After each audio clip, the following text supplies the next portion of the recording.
তুমি মিসওয়াক করা ফজিলত তো জানো, খাবার শেষে মিষ্টি মুখের হাদিসটাও মানো। শুধু হক কথাটা উচ্চ স্বরে বলতে পারো না, অন্যায় দেখে বারদ হয়ে জ্বলতে পারো না। শুধু হক কথাটা উচ্চ স্বরে বলতে পারো না, অন্যায় দেখে বারদ হয়ে জ্বলতে পারো না। কেমন মুসলমান তুমি একটু ভাবনা, কেমন তোমার ঈমান একটু বলো না। কেমন মুসলমান তুমি একটু ভাবনা, কেমন তোমার ঈমান একটু বলো না। ও কক্সবাজারের মুসলমানেরা, ও চকরিয়ার মুসলমানেরা, আজকে সারা পৃথিবীর দিকে আপনি তাকায় দেখেন, সারা পৃথিবীর মুসলমানেরা লাঞ্ছিত অপমানিত অবস্থায় আছে।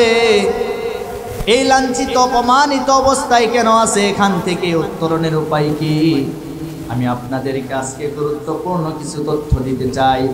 আমার ভাইরা, আজকে যদি আমরা এক হয়ে যেতে পারি, আজকে যদি আমরা এক প্ল্যাটফর্মে আসতে পারি, আমাদের উপরে কোনো নাস্তিক বেঈমান ইহুদি খ্রিস্টানেরা কথা বলার সাহস পাবে না।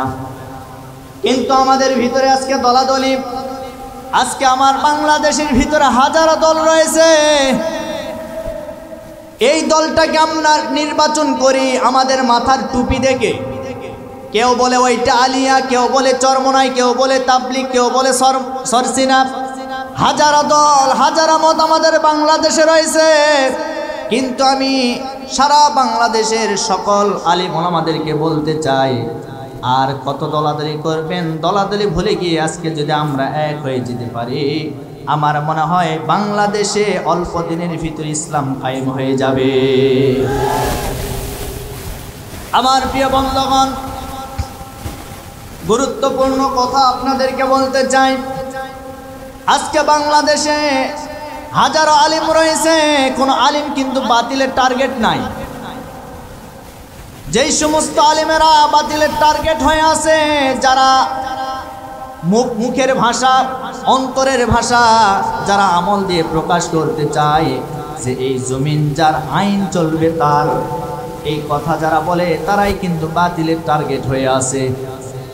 কিন্তু আজকে দেখবেন অনেক আলিম ওলামার মাথায় টুপি আছে, মুখে দাঁড়িয়ে আছে, পরনে জুব্বা আছে, তাদের কোনো অসুবিধা নাই। আমার তো মনে হয়, আমি তাদেরকে দেখলে আমার মনে হয় আমি আব্দুল্লাহ ইবনে উবাইকে দেখে নাই, কিন্তু এই সমস্ত দাড়িওয়ালা টুপিওয়ালা নামদারি হুজুরদেরকে দেখলে মনে হয় আব্দুল্লাহ ইবনে উবাই মনে হয় এইরকমই ছিল। কথা বলেন না কেন? এমন এমন আলিম বের হয়েছে যারা দেখবেন জান্নাতের সার্টিফিকেট পর্যন্ত দিয়ে দিচ্ছে। সুবহানাল্লাহ কোন? সুবহানাল্লাহ। জান্নাতের সার্টিফিকেট দিয়ে দিচ্ছে। আমার প্রিয় বন্ধুগণ, এজন্য আমাদেরকে এক হতে হবে। আমাদের প্রভু একজন, আমাদের রব একজন, আমাদের রাসূল একজন, জান্নাত একটা, জাহান্নাম একটা। কিন্তু আমাদের ভিতরে এত দলাদলি কেন?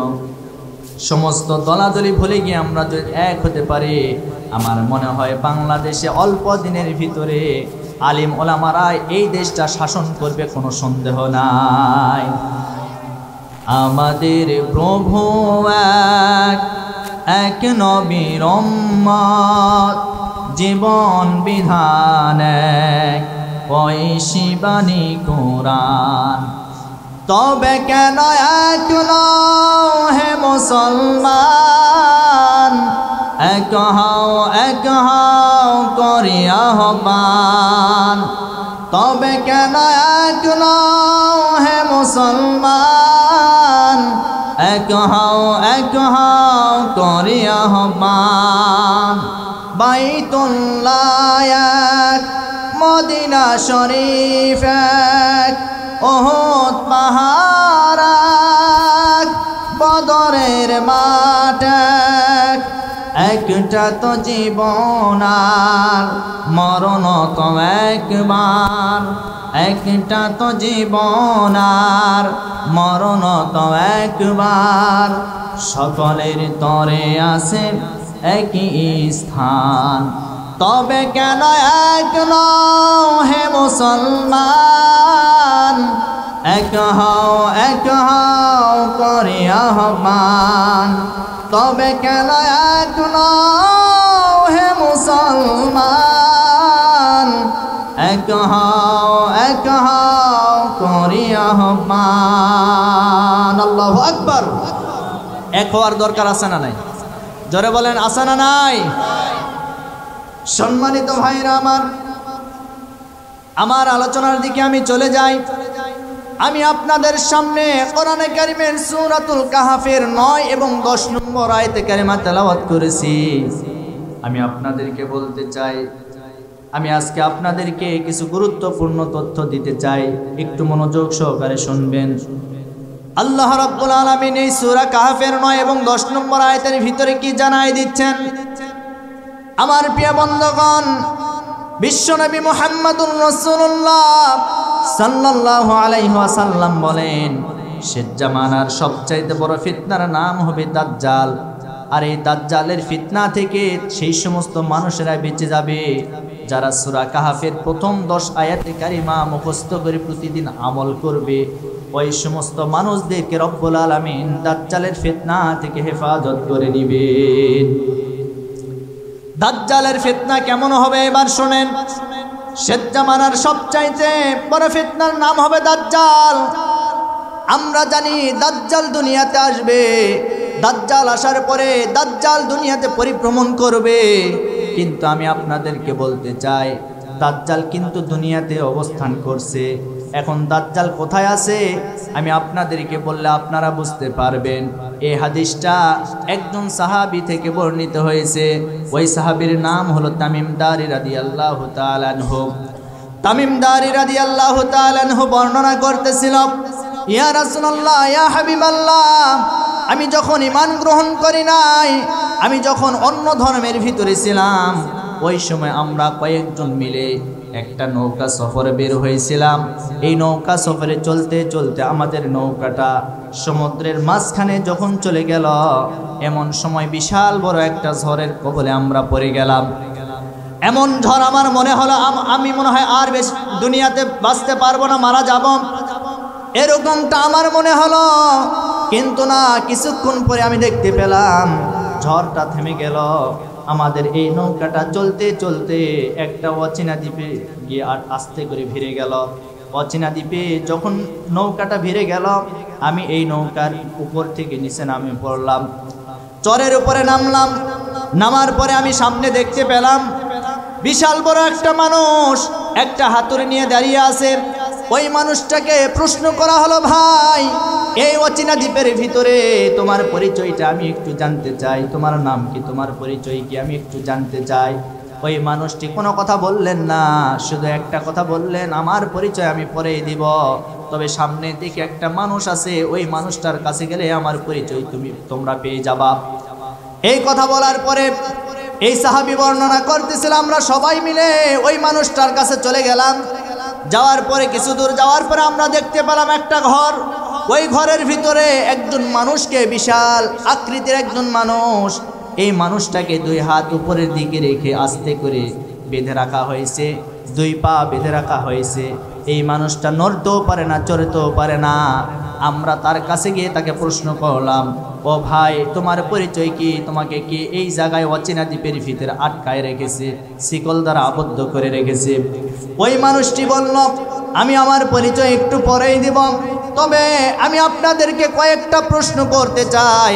এই অচেনা দ্বীপের ভিতরে তোমরা কিভাবে আসলে আমি একটু জানতে চাই। এইবার ওই সাহাবী বর্ণনা করতেছিল, ইয়া রাসূলুল্লাহ, আমরা তখন বললাম, আমরা সমুদ্রে সফরে বের হয়েছিলাম, সমুদ্রের মাঝখানে আমাদের নৌকাটা ঝড়ের কবলে পড়ে গিয়েছিল। এক পর্যায়ে চলতে চলতে অচেনা দ্বীপে আমরা এসে পড়েছি। এইবার বলল, তাহলে তোমাদের বাড়ি কোথায়, তোমরা কোথা থেকে এসেছ? এইবার তারা বলল, আমরা এসেছি আরব দেশ থেকে, আরব দেশে আমাদের বাড়ি, সেখান থেকে আমরা এসেছি। এই কথা বলার পরে আমার ভাইরা এইবার বলল, ঠিক আছে, তাহলে আমার 1 নাম্বার প্রশ্ন তোমাদের কাছে শুরু হয়ে গেল। এখন তোমরা বলো তো আরব দেশের ভিতরে একজন মানুষ আসবে যার বাবার নাম হবে আব্দুল্লাহ, যার নাম হবে মুহাম্মদ, যিনি কুরাইশ বংশে জন্মগ্রহণ করবে। এই মানুষটা ওই আরব দেশের ভিতরে আসার পরে এক কালেমার দাওয়াত দিবে, আল্লাহর দাওয়াত দিবে। এই মানুষটা কি দুনিয়াতে এসেছে নাকি? তারা বলল, হ্যাঁ অবশ্যই, আমরা এইরকম কথা শুনেছি, আরব দেশের ভিতরে একজন মানুষ এসেছে। এই মানুষটার বাবার নাম আব্দুল্লাহ, যার নাম মুহাম্মদ, মায়ের নাম আমিনা। এই মানুষটা কুরাইশ বংশে জন্মগ্রহণ করেছে, মক্কার জমিনে এক আল্লাহর দাওয়াত দেয়, এক আল্লাহর একত্ববাদের দাওয়াত দেয়, আমরা শুনতে পেরেছি।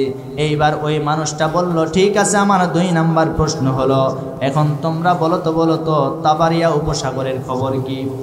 তাবারিয়া উপসাগরে এখনো পানি আছে নাকি? এইবার তারা বলল, হ্যাঁ অবশ্যই, তাবারিয়া উপসাগরে এখনো পানি আছে, এখনো পানি শুকায়া যায় নাই।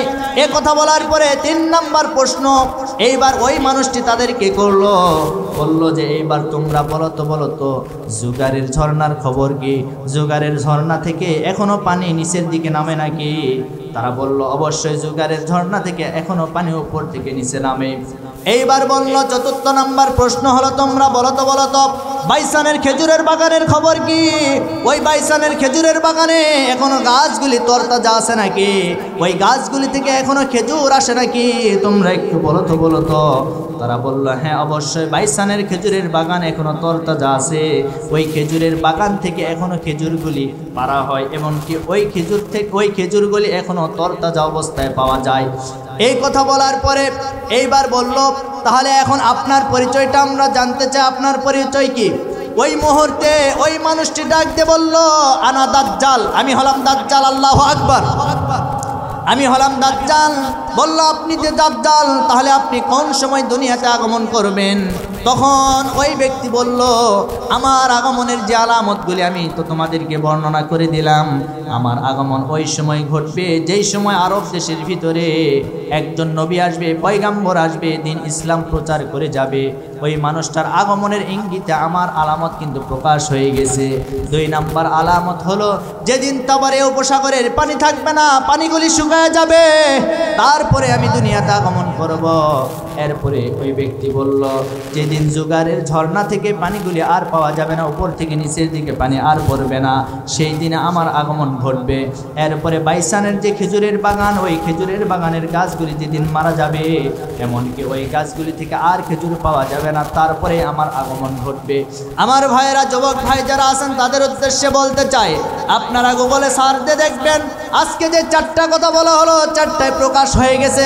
এর ভিতরে 3টা আলামত, দাজ্জাল আসার যে আলামতগুলি রয়েছে, 1 নম্বরে তাবারিয়া উপসাগর, 2 নম্বরে জুগারের ঝর্ণা, 3 নম্বরে আমার ভাইরা বাইসানের খেজুরের বাগান। এই 3টা আলামত কিন্তু অলরেডি প্রকাশ হয়ে গেছে।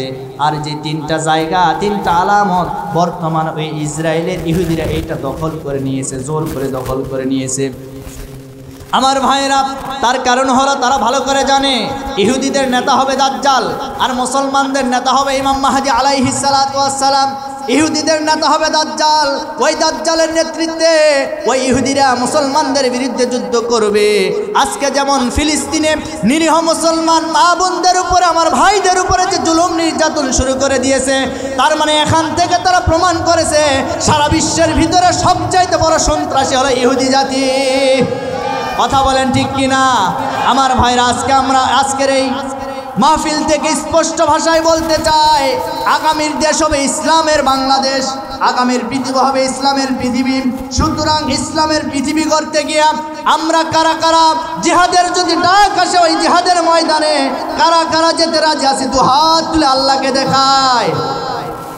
জিহাদের ওই ময়দানেতে যেতে তোমাকে হবে, প্রয়োজনে সব রক্তটুকুন জমিনেই ঢেলে দিবে। আল্লাহু আকবার, সবাই বলেন আল্লাহু আকবার। জিহাদের ওই ময়দানেতে যেতে তোমাকে হবে, প্রয়োজনে সব রক্তটুকুন জমিনেই ঢেলে দিবে। তবুও তোমায় লড়তেই হবে, করবে না কোনো ভয়, বিপ্লব মানে জীবন দিয়া বসে থাকা নয়।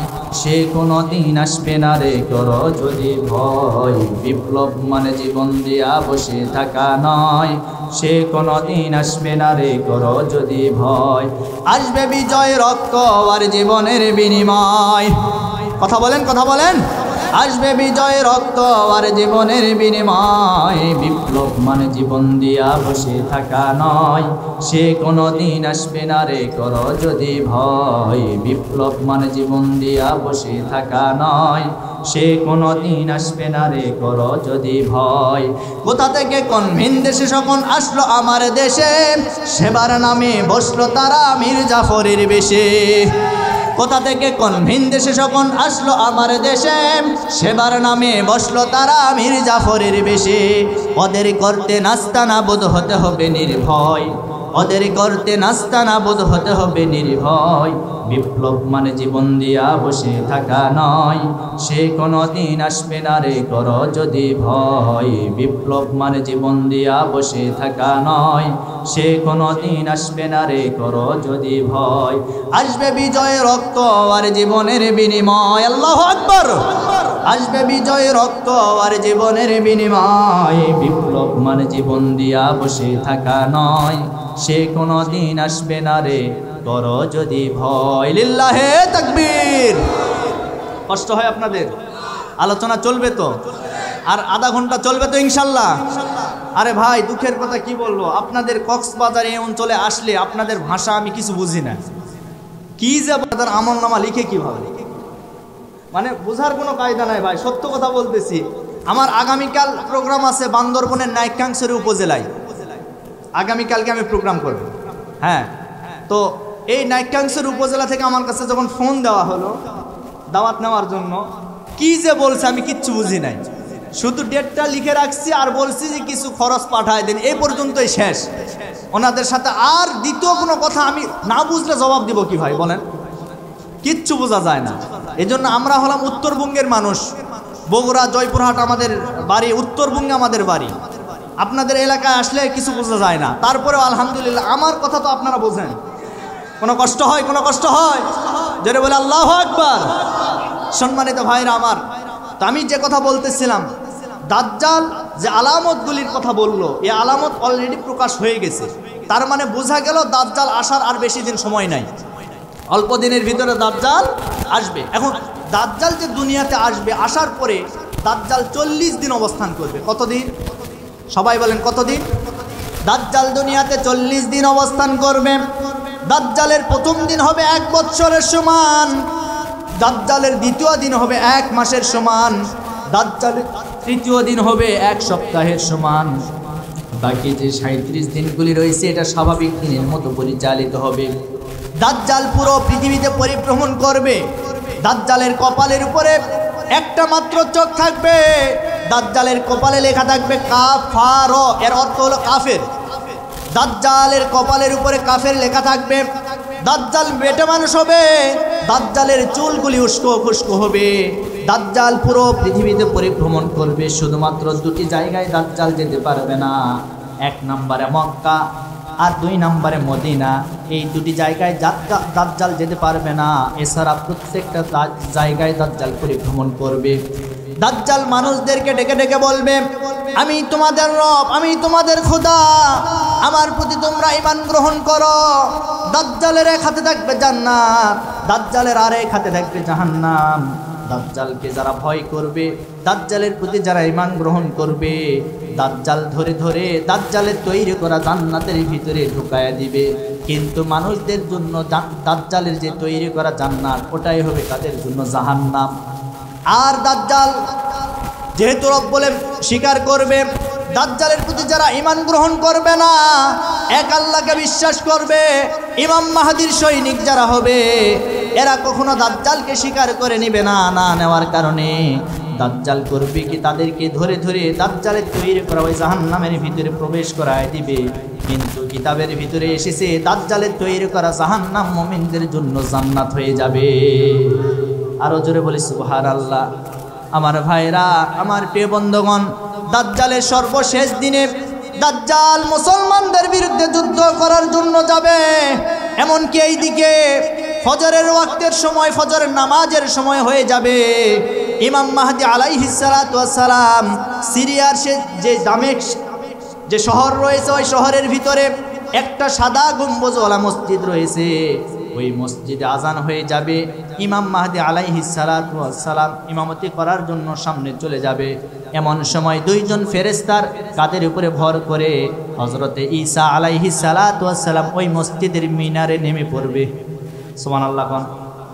হযরতে ঈসা আলাইহিস সালাতু ওয়াস সালাম নামার পরে মসজিদে প্রবেশ করবে। প্রবেশ করার পরে ইমাম মাহদি দেখার পরে বলবে, আসেন, আহলান সাহলান মারহাবান মারহাবান, আপনি চলে আসুন, আপনাকে সুস্বাগতম সুস্বাগতম, আসুন, নামাজের ওয়াক্ত হয়ে গেছে, আপনি ইমামতি করুন, আপনার পিছনে আমি মুসল্লি হয়ে নামাজ আদায় করতে চাই। এই কথা যখন বলবে হযরতে ঈসা আলাইহিস সালাতু ওয়াস সালাম তখন বলবে, না, আজকে আপনি ইমাম হবেন, আপনার পিছনে আমি মুসল্লি হয়ে নামাজটুকুন আদায় করতে চাই। আরো জোরে বলি সুবহানাল্লাহ। নামাজ সম্পন্ন হয়ে যাবে। ইমাম মাহদি হযরত ঈসা আলাইহিস সালাতু ওয়াস সালাম দুজনে নেতৃত্ব দিয়ে মুসলমানদেরকে প্রস্তুতি গ্রহণ করাবে। এইদিকে দাজ্জালের ৬০,০০০ বাহিনী, ওই ইসরায়েলের ইহুদি বাহিনীরা ৬০,০০০ বাহিনী নিয়ে আমার ভাইরা মুসলমানদের বিরুদ্ধে যুদ্ধ করার জন্য আসবে। ইমাম মাহদি হযরত ঈসা আলাইহিস সালাতু ওয়াস সালাম দুজনে মিলে মুসলমানদেরকে প্রস্তুতি গ্রহণ করানোর পরে ওই দাজ্জালের বিরুদ্ধে যুদ্ধ করবে। এমনকি পুরা ৬০,০০০ ইহুদি বাহিনীদেরকে দুনিয়াতে ধ্বংস করে দিয়া সারা পৃথিবীতে তারা কালেমার পতাকা উত্তোলন করবে। আরো জোরে বলি সুবহানাল্লাহ। এজন্য সেই মাহাদির সৈনিক হওয়ার দরকার আছে না নাই? জোরে বলেন, আছে না নাই? আমরা কারা কারা হতে চাই? তো হাত তুলে আল্লাহকে দেখাই, লিল্লাহে তাকবীর, লিল্লাহে তাকবীর। আল কোরআনের আলো, আল হাদিসের আলো, আমার নেতা তোমার নেতা, লিল্লাহে তাকবীর। আল্লাহ কবুল করুন, সকল বলে আল্লাহুম্মা আমিন। তাহলে আমার আলোচনা তো আপনারা বুঝতে পারছেন। দাজ্জালের ফিতনা থেকে আপনাকে বাঁচাবে যে সূরা, সেই সূরার নাম কি? সূরাতুল সেই কাহাফের কত নম্বর আয়াত তেলাওয়াত করেছি? 9 এবং 10 নম্বর আয়াত। কোন আয়াত থেকে কথা শুনতে গেলে সে আয়াত শুদ্ধ তেলাওয়াত হতে হবে, এর তরজমা, এরপরে এর যে শানে নুজুল আছে, এটা কেন নাজিল হলো, প্রেক্ষাপট, এটা আপনাকে জানতে হবে। আসেন আমরা এটার শানে নুজুল একটু জেনে নেই, এরপরে এই আয়াতের দিকে আমরা চলে যাব। কষ্ট হয়? কষ্ট হয়? আল্লাহ কবুল করুন, বলি আল্লাহুম্মা আমিন। সম্মানিত ভাইরা, এবার শোনেন গুরুত্বপূর্ণ কথা। এই সূরা কাহাফ কোন সময় নাজিল হলো? মক্কার জমিনে আমার নবীজি যখন দ্বীনের প্রচার করা শুরু করলো, দ্বীনের প্রচার শুরু করার এক পর্যায়ে ওই কাফের বেঈমানেরা আমার নবীজির উপরে বহু জুলুম নির্যাতন অত্যাচার করেছে। এরপরে আমার নবীজি দ্বীনের প্রচার বন্ধ করেন নাই। আমার নবীজি যখন গোপনে গোপনে 3 বছর দ্বীনের দাওয়াত দিলেন, আল্লাহ রাব্বুল আলামিন আয়াত নাজিল করলেন, ওয়া আনজির আশিরাতাকাল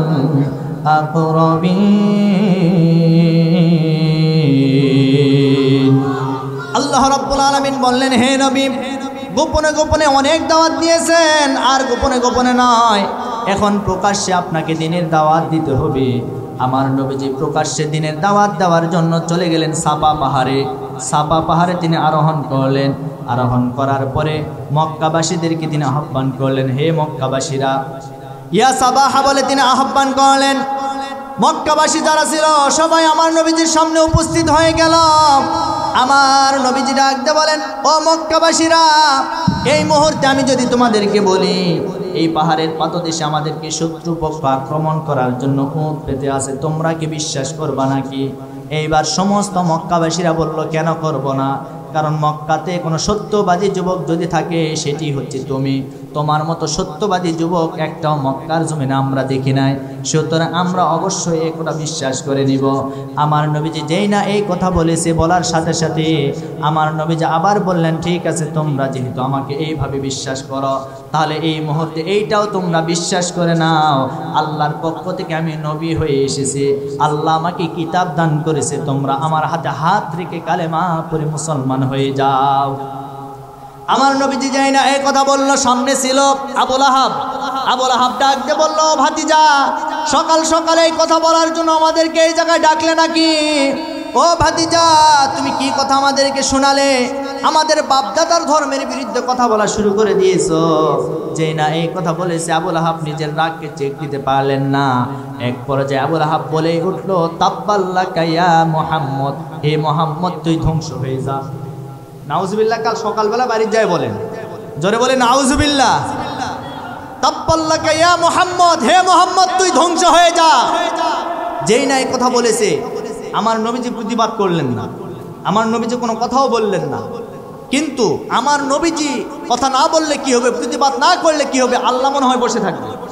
কথা বলেন, আল্লাহ বসে থাকেন নাই, বরং সাথে সাথে আল্লাহ ওহী নাজিল করলেন।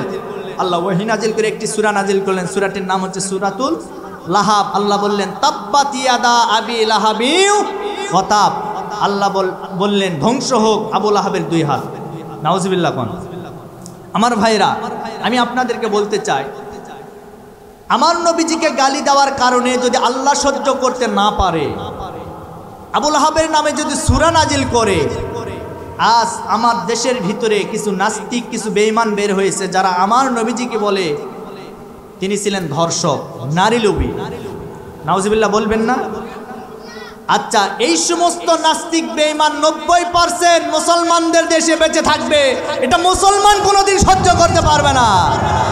কারণ যেই দেশের প্রধানমন্ত্রী মুসলমান, যেই দেশের এমপি মুসলমান, মন্ত্রী মুসলমান, যেই দেশের মেম্বার চেয়ারম্যান মুসলমান, সেই দেশের মুসলমানদের নবীকে নিয়ে কটূক্তি করবে, আর সেই নাস্তিক বেঈমানের বিচার হবে না, এটা মুসলমান কখনো সহ্য করতে পারে না।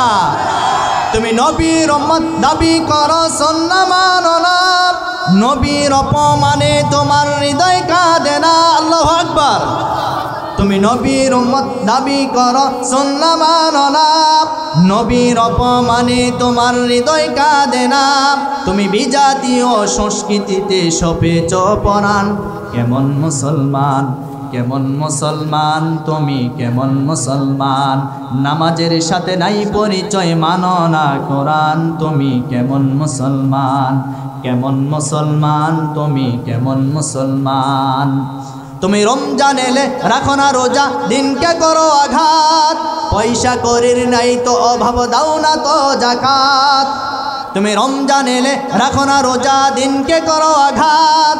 পয়সা করির নাই তো অভাব, দাও না তো যাকাত। তুমি ইমানদারের বড়াই করো, নেই তোমার ঈমান। কেমন মুসলমান, কেমন মুসলমান তুমি, কেমন মুসলমান? নামাজের সাথে নাই পরিচয়, মানো না কোরআন। তুমি কেমন মুসলমান, কেমন মুসলমান তুমি, কেমন মুসলমান? তুমি সুদের টাকায় বসত করো, ঘুষ ছাড়ো না, দিন দক্ষিণা খেয়ে মরে খবর রাখো না। আছে না নাই? ডবল হাজি মক্কা শরীফ থেকে হজ করে আসে, সামনের কাতারের মুসল্লি নামাজ পড়ে 5 ওয়াক্তের জায়গায় 6 ওয়াক্ত, তার মানে তাহাজ্জুদ নামাজও পড়ে। আবার সামনের কাতারের মুসল্লি তসবিহ একটা হাতের ভিতরে নিয়েছে, জিকির করছে সুবহানাল্লাহ 33,000, আলহামদুলিল্লাহ 40,000, সুদের সাথে টাকা লাগাই 50,000। কথা বলেন, কথা বলেন। তুমি সুদের টাকায় বসত করো, ঘুষ ছাড়ো না, দিন দক্ষিণা খেয়ে মরে খবর রাখো না। তুমি ইমানদারের বড়াই করো, নেই তোমার ঈমান। কেমন মুসলমান, কেমন মুসলমান তুমি, কেমন মুসলমান? নামাজের সাথে নাই পরিচয়, মানো না কোরআন। তুমি কেমন মুসলমান, কেমন মুসলমান তুমি, কেমন মুসলমান? কথা বলেন ঠিক কিনা? আরো জোরে বলেন ঠিক কিনা? আমার ভাইরা, আমি যে কথা আপনাদেরকে বলতে যাচ্ছি, আমার নবীজিকে গালি দেওয়ার কারণে আল্লাহ সহ্য করতে পারেন নাই। আল্লাহ আবু লাহাবের নামে সূরা নাজিল করল। আজ 90% মুসলমানদের দেশে কোন নাস্তিক, কোন বেঈমান আমার নবীজিকে নিয়ে কটূক্তি করবে, আমার নবীজিকে গালি দিবে। আমরা আজকের মাহফিল থেকে দেখতেহীন ভাষায় বলতে চাই, এমন একটা আইন সংসদে পাশ করা হবে, যে আইনের দ্বারা আমার নবীজির সম্মানকে উঁচু করা হবে। কোন নাস্তিক, কোন বেঈমান আমার নবীজিকে নিয়ে কটূক্তি করলে প্রকাশ্যে দিবালোকে বাইতুল মুকাররমের সামনে তার ফাঁসি কার্যকর করা লাগবে। কারা কারা রাজি? দু হাত তুলে আল্লাহকে দেখায়।